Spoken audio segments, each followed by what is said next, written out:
Welcome, ladies and gentlemen, to another episode of MMO Weekly presented by Chitty Cheesesteaks. I am your host, Johnluke for tonight, and I am joined by MMO contributor Christian the Block. Christian, thank you so much for taking the time to join us today.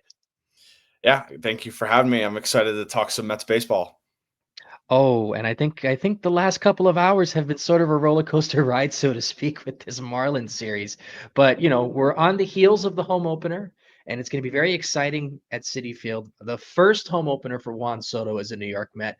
But before we get into that, let's kind of touch on the Miami series a little bit. Now, if like I allude to a lot in my conversations with people, if you were living under a rock and didn't know what happened in this Miami series, Pete Alonso essentially carried the Mets through two games. And the big moment that was punctuated by Alonso himself was his three-run homer that tied the game in the top of the eighth inning in the series finale. And then obviously the Mets started, had a couple of nice plays at home. Credit to Luis Torrens for filling in nicely and making good plays at the plate. Kind of a weird throw by Beatty, but was still able to make the tag. And then a on the money throw by Francisco Lindor to get out another runner as well.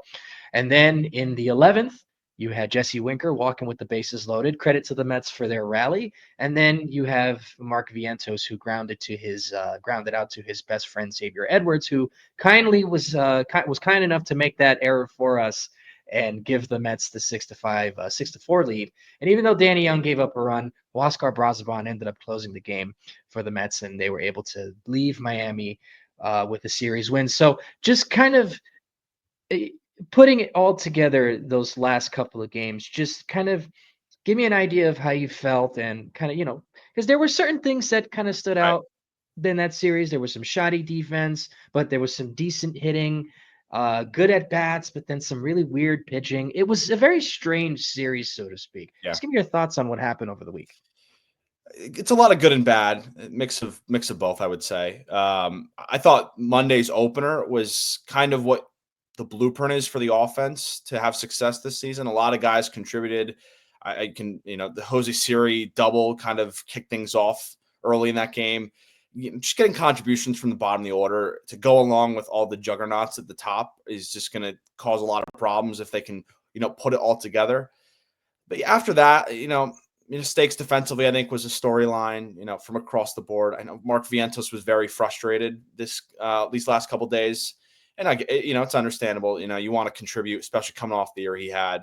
But Mhm. again, I think when I end my thoughts on the series, I think, there's definitely rooms for improvement. But I think one thing we really do like from a fan perspective is how they fight towards the end of the game. Mhm. Series finale could have been done and dusted. They were down 3 runs going into the eighth inning. Very little offensive production across the day. And then all of a sudden, you string a couple good ABs and you bring your best power hitter to the plate, who, again, Pete Alonso threw 6 games. And maybe that's a small sample size, but his coverage of the plate so far has been very impressive. Laying off of breaking balls out of the zone, fouling off pitches to, and eventually getting to a pitch that he really likes and he can do damage with. So if you're looking for a positive, Pete Alonso is the positive so far. So, it's 3-3. You obviously want to be doing better than that, but I think so far there's definitely some good signs and some room for improvement as well. Well, I mean, it's not like they went 0-5 this year again, which Yes, is nice. that's true. But also too, you alluded to this before we began shooting the episode, is that, you kind of touched on the Marlins being sort of this kind of gritty team. And look, give credit to Clayton McCullough, first year manager with the Miami Marlins. He's working with a team, he's coming from the world champion Los Angeles Dodgers to Yep. essentially a team full, and I don't want to say this in a derogatory term, but a team full of nobodies. Yep. Now they're not nobodies because they are in the major leagues, but relative to a team like the Yep. Mets or the Yankees or any of the high power teams, they're really not well known. And you also alluded to that they take very good at bats. They're very gritty, very aggressive team, and these are teams that the Mets will face more often, especially in the division with the Philadelphia Phillies and even the struggling Atlanta Braves. So it's good that they were able to kind of get that sort of tough, gritty win out of the way early in the season. Because if you look at the Astros series, it was sort of very low key, Hmm. if that makes any sense. They didn't really have to fight too much, you know. The pitching obviously held up pretty well, which I was also very surprised by. And this Marlins series just kind of woke them up a little bit. You could tell, you mentioned Vientos's frustration, and I think a lot of that stems from him struggling at the plate initially, and then Mhm. kind of spills over into the field. And even Lindor had a couple of hiccups. Yeah. But the thing that I love about Mendoza and the way that he manages this team is that he doesn't allow for these mistakes to snowball, and that was the big success.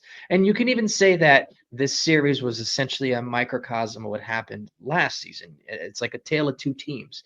At the beginning they were meh, but then towards the end they got better. So hopefully they can take that consistency and turn it into more wins. And like you said, 3-3, not terrible. No. We're 0-6, 0-7, thank goodness. Mhm. But one of the things that I noticed this series too, and even just going back to opening day, Juan Soto is getting on base. He looks phenomenal at the plate, even though he only has one home run, and he's not exactly hitting it left and right like crazy. But the one thing that he's doing is getting on base, and I think that helps with Pete Alonso as well because he kind of has that more of a confidence in him that uh, he knows that pitchers have to attack him. So just kind of, I guess, just your thoughts on just Soto so far and Soto this series, and just in terms of his approach at the plate and how, even though he is struggling, how he's helping the team Mhm. with their lineup currently. It's a breath of fresh air to have him on our side. We watched this guy for years, cause so many problems for the Mets at the plate. And to now have a guy hitting second in your lineup, highest played player in baseball, sitting there and he doesn't need to swing at bad pitches just because he wants to have the big moment. I think recognizing that there's a guy behind him that can cause damage at a crazy level when he's going right, and just being willing to take a walk when he needs it, not expanding the zone just because the moment seems like a big one for him. It's honestly very refreshing to watch, even for a guy as talented as him. When he gets the ball, and he hits it hard or hits it far, honestly anywhere. So you know he's not having the most crazy at bats so far. He's not spraying the ball over the field yet through 6 games, but he's, again, as you mentioned, he's still finding ways to impact winning. And I think the Monday opener was kind of one of those moments you'll think of when you think of the plate discipline. He ended up getting a walk, and then it turned into a grand slam for Pete Alonso. So I think we're going to see a lot of moments where he draws a walk, and then whether it's Alonso, maybe Nimmo behind him, someone's going to get a big hit in a huge moment over and over again, simply because Juan Soto is just willing to get on base no matter how he does it. Hmm. Oh no, absolutely on the money. And one of the things I noticed too is that they, even though it hasn't spread around towards everybody yet, you can just see there's a bit more of a swagger Mhm. in terms of just how they are at the plate. Because they have that anchor in Soto right in the middle of the line, right in the two spot. Really, Mhm. Lindor, has definitely taken his at bats have become a lot better this season compared to last season in terms of his start. He seems a little bit more patient. He seems a little bit more dialed in, and that definitely has Soto definitely has an effect on that because now Lindor knows that he doesn't have to take the big swing all the time. Alonso knows that he doesn't always have to take the big swing all the time. He knows that pitchers will try to maneuver either one way or another, and they're going to get burned. And like you alluded to, the offensive outburst in Miami is indicative of that. And one of the things I also noticed too is that even when Soto's not hitting well, his eye, I mean, my gosh, Yeah, it's I unreal. mean, it. A friend of mine made a comparison to Juan Soto is that he has the eye of John Holroyd, but the power of like Mark McGuire. I It's a guess there's crazy almost a little bit combination. of, but I can see why someone would say that because Mhm. Soto can hit a ball, 450 feet when he connects onto one. But it's just, I was just gushing at him looking at these pitches that are so borderline that probably 98% of major leaguers will Mhm. swing at. But he looks at it, it's called the ball, and then he has the guts to do the shuffle, which I am loving that so Uh-huh. much. And I just think that the timing of all this, the the the way that everything unfolded. Look, I'll say this. If you follow me on X or Twitter or whatever the heck you want to call it, uh, you'll know that I play an inordinate amount of MLB The Show. And one of the things that I started to do back in 2002 was I I put Juan Soto on the Mets because I'm delusional, you know? So, but I knew then that it was a fit. And obviously Juan Soto could fit on any team in the Uh-huh. majors. But if you look at the way the Mets were constructed, how the team was going over the last couple of years, you knew that he was a perfect fit because we knew Marte wasn't going to be a long-term option. Mhm. We knew that Nimmo was going to move to left field. So now uh, whomever was there would probably slot over somewhere, and you have right field open. And, like you alluded to, we watched Juan Soto play against us for so many years, Mhm. and you've seen him burn us over and over and over again. And you just think, man, I wish we had a guy like that on our team, a guy like Juan Soto. Turns out we got him, and it's such a treat. Christian, I can't even tell you how much I just smile Oh, watching this yeah. guy hit. And I know you do too, and I know other Met fans do as well. So in 22, I decided to do this campaign for, Soto to the Mets. So I posted clips of him hitting home runs as a Met. And even though it took a couple more years, I'm glad it came to fruition. Better late than But never.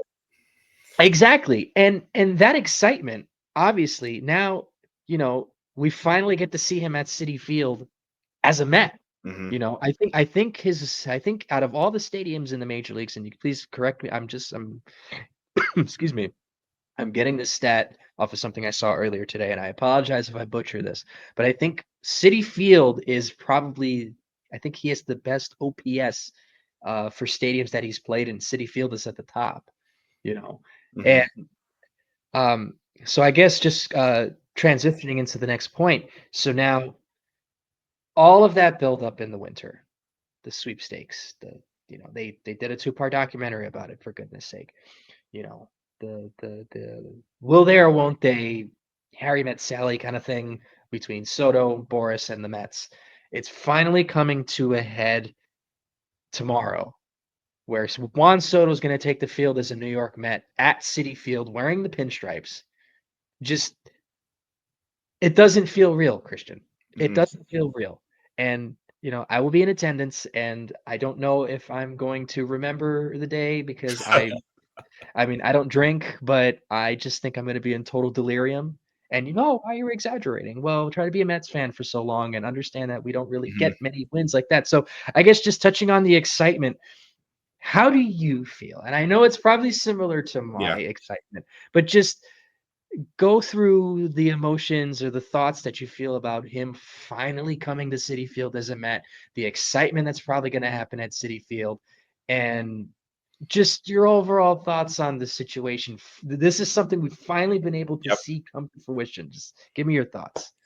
I will also be in attendance. So I actually bought tickets, funny enough, I think 2 or 3 hours after he signed.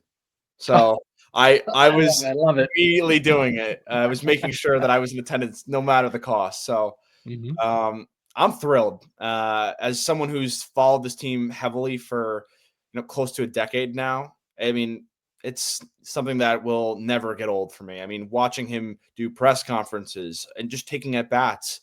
I mean, it's the most awesome feeling as a baseball fan you can get.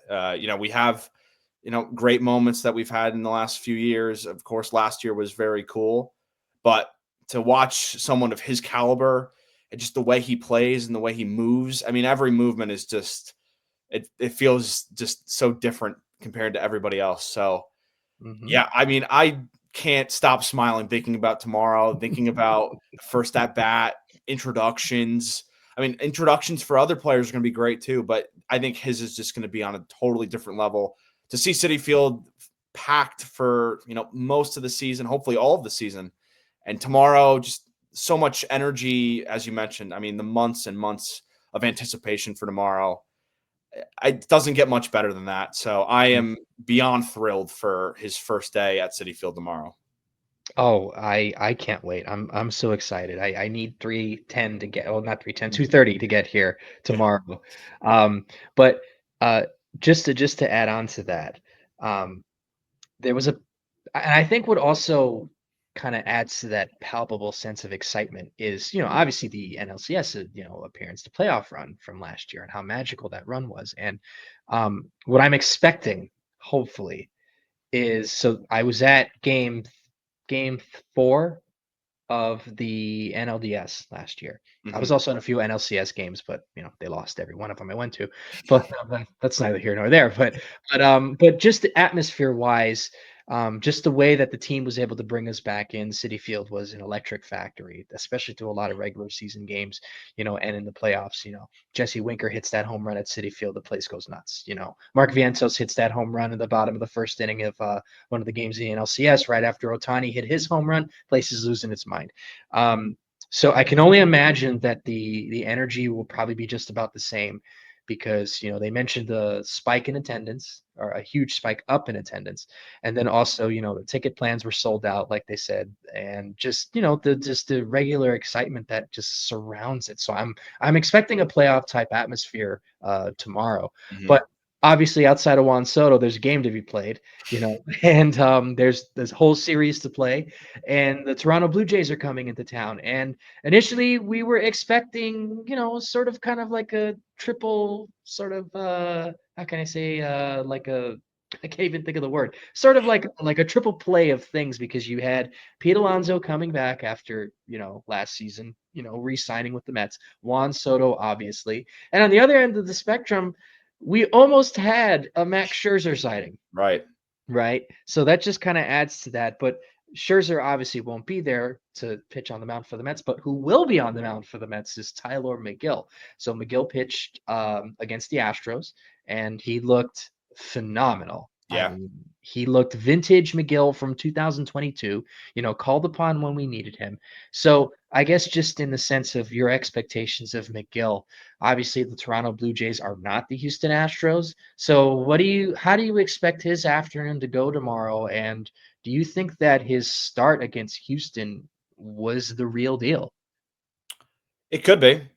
I certainly hope so. I think the biggest thing for him is, utilizing all of his pitches and certainly using the ones where he feels most comfortable, not, just diving out of, his first 3 or 4 pitches just for the sake of it.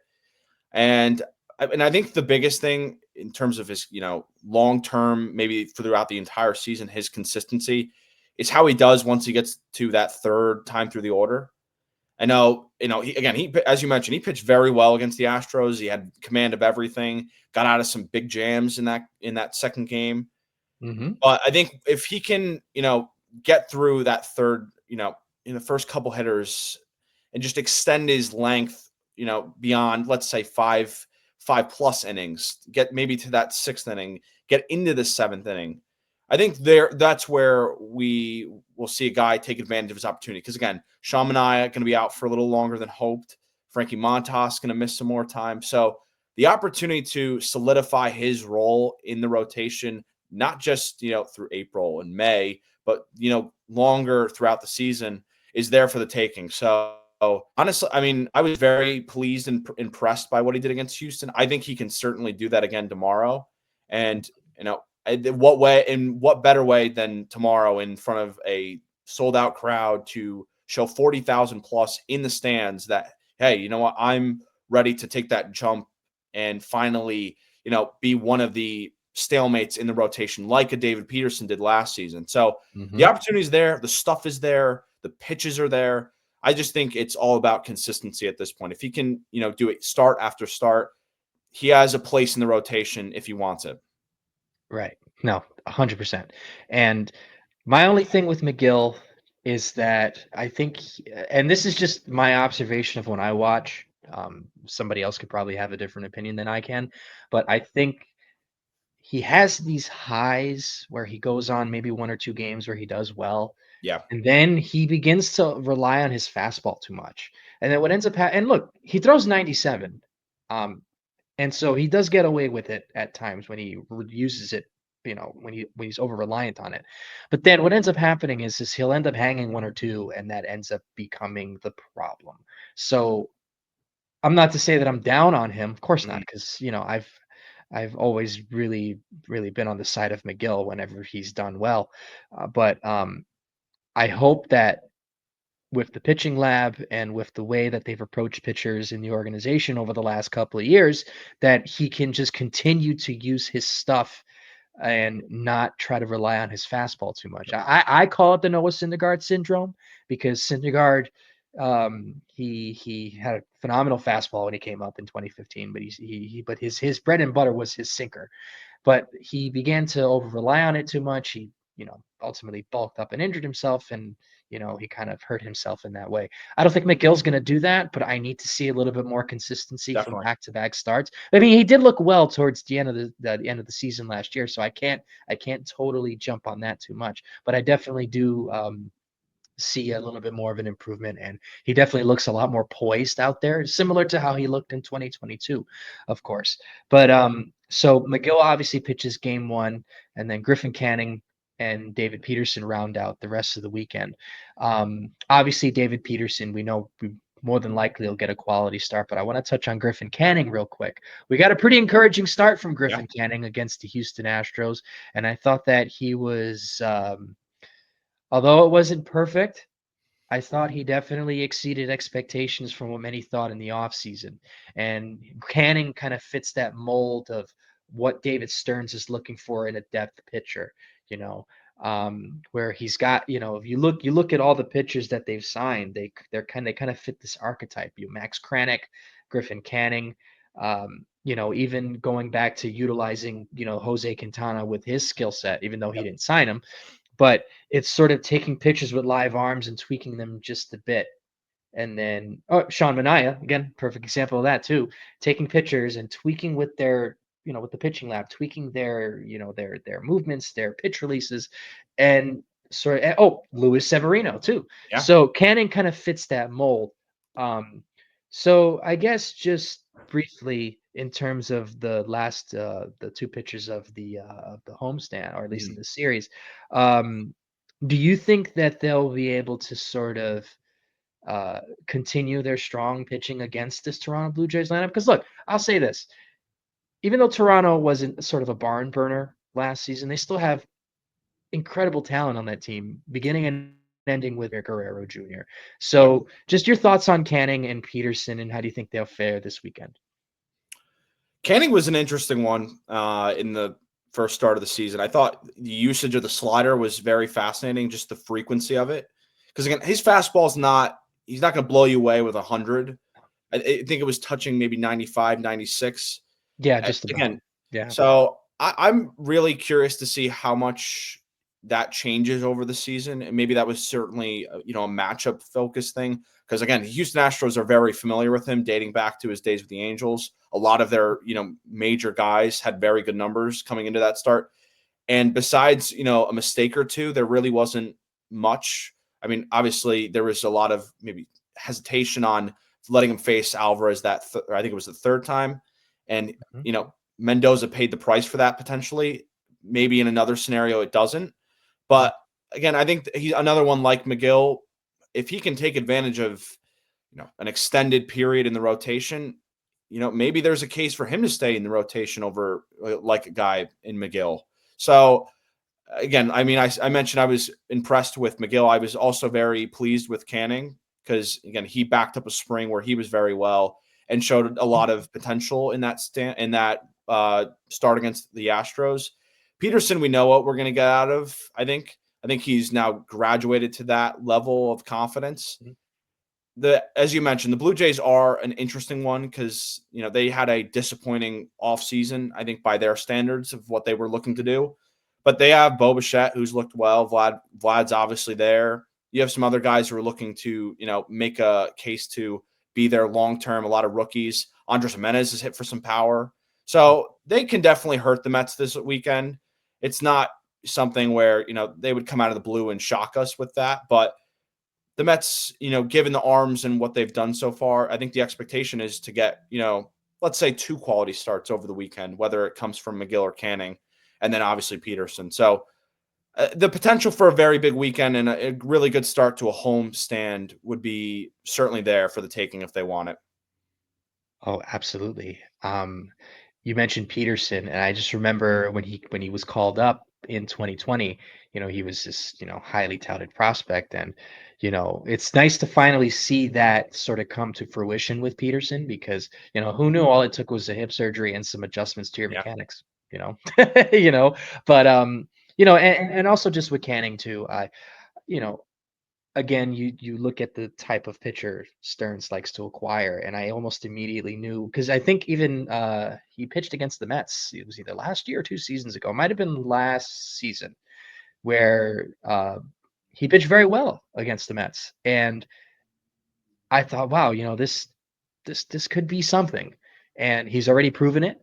Obviously, there's some bumps, at the start of the season, but it's Major League Baseball, and no one's going to be perfect. But just to touch on the pitching, one more aspect of the pitching before we go is obviously the bullpen. They've been pretty much lights out Yep. since the start of the season. Um, I can't even think of any sort of moment outside of maybe one game which was the finale of the Marlins series where they kind of looked a little out of sorts, Mhm. but they always seem to kind of rebound back. Obviously, one of the big standouts was, funny enough, Met fan Max Kranick, who not only took on Jordan Alvarez straightforward, but just has been lights out. Um, and then, Ryan Stanek has looked okay. Edwin Diaz has pitched. He's looked okay. AJ Minter had a bit of a bumpy ride. Danny Young, bit of a bumpy ride. But overall, this bullpen has looked really, really, really good. And um, I guess just kind of moving into the last thing before we end our show here is that how much of a difference do you think the bullpen will make because if you look at the way the bullpen was at the beginning of last season to the way Stearns was able to improve it last season, and then with the additions he made this year, how big of an impact do you think the bullpen will play on this team this year? Because I personally think that that's going to be the make or break with this team outside of the offense. Starting pitching, I'm not too worried about. It's the bullpen. So, what are your thoughts? Do you think that the bullpen can do that, or do you think that maybe there's some room for improvement? What are your thoughts? I think there's always room for improvement, and I think what we saw from last year is kind of what we're going to get year over year with Stearns. Is that if there's an opportunity to get a reliever at the deadline that he really likes and stuff wise it makes sense, he's not going to pass it up. So I think there will definitely be, at least a thought about upgrading the bullpen. Come then, it's obviously a long time to go before we get to the deadline, but I like the makings of what we got at the moment. I think having multiple guys who can give you 2+ innings is a real big weapon in this state of baseball. Huskar Brazaban has been an impressive one in addition to Kranick in that role. Mhm. Yesterday, getting a save, that was really a really plus for them. Jose Buto as well can do that. So I think there's a really good foundation there. Obviously, Diaz is one to watch game over game, and hopefully the control and the consistency is there. But the guys behind him, I think it's pretty deep in terms of AJ Minter. Hasn't had the cleanest of starts so far, but I think over time he'll get more and more comfortable. Ryan Stanek, we know what he can give us, and of course Reed Garrett, blossomed Mhm. last season. A guy that came out of nowhere and is now, one of the secondary setup men. So I like what the bullpen has. I think obviously there's always room for improvement, but I think it could be a strength. I think it could get to that level, being one of the bigger strengths of the team, just simply because of the bodies they have, all the different styles, all the different arms they have. I think it could be a weapon, and it could continue to be a strength that they can rely upon, series after series. Oh, 100%. And it's definitely a far cry from, names like Luis Ayala, Scott Schoenweiss, Jorge Sosa, Grant Roberts, Scott Strickland. I could sit here all day and Going name on and on. yeah, we could go on and on. But no, you're absolutely right. And I think that in that sense, yeah, there can be room for improvement, but I think just um this will probably go down if I want to say if I can't say when because we're Mets fans, but if this team ends up going far and making a title run, which I Mhm. will confidently say hopefully will happen within the next 5 years of our lifetimes at least, I think the bullpen will be one of the big components because if you look at every World Series winning team, I mean, you could even look as far as last season in the Los Angeles Dodgers. Everybody that came out of that bullpen was on point. Yeah. Either they threw hard or their stuff was insane. Like I think of Blake Trinan, who it's on this side of the plate. Next thing you know, it's on the other side. It's just that sweeper is just insane. But I think that at least for this year, I think that's their strength outside of the offense. But anyways, so I think that pretty much wraps up our program here today. Obviously, we're all really excited about what's to come. Baseball is a very tricky sport, so we don't really know what's going to happen. That's kind of the fun part about it. Is this kind of this sort of allure though? What's going to happen? Ooh, the boogeyman. You could either be 7-0 or the Atlanta Braves. But nobody wants to be the Atlanta Braves anyways. No. But anyways, so we hopefully the Mets come out like gangbusters this weekend, and hopefully Juan Soto hits a bunch of home runs so that when we come on here next week, whether it's me, Sal, you, uh, Matthias, or Mike, we can just sit here and rave about it. But anyways, thank you so much, Christian, for coming on and doing this. Hopefully you have a wonderful time at the game, as I will as well. And this has been MMO Weekly, presented by Chitty Cheesesteaks, and let's go Mets.